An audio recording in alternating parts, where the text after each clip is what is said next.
Hello everyone, today I will show you how to set up an OpenAI key inside Team-GPT. So upon logging in, you will see a red box that says set up your API key.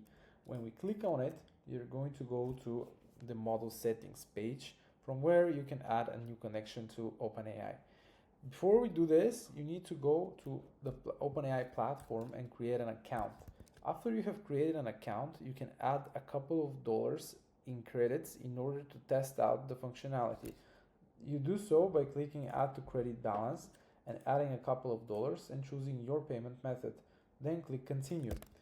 After that, you will see API keys on the sidebar, on the left sidebar here. When you click on it, you can create a new secret key from the top right button here. And I'm gonna call it testing one. Now create a key. I will copy it and then I will come back to Team-GPT platform.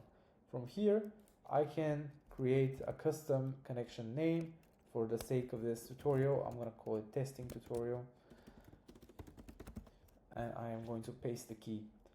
From here, I can click save.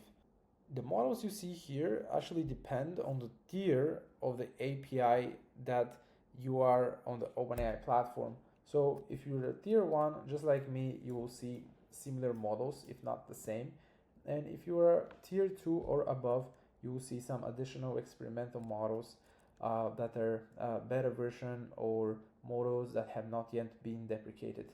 From here, you can see all of the models and you can disable and enable them accordingly for the whole workspace as you prefer.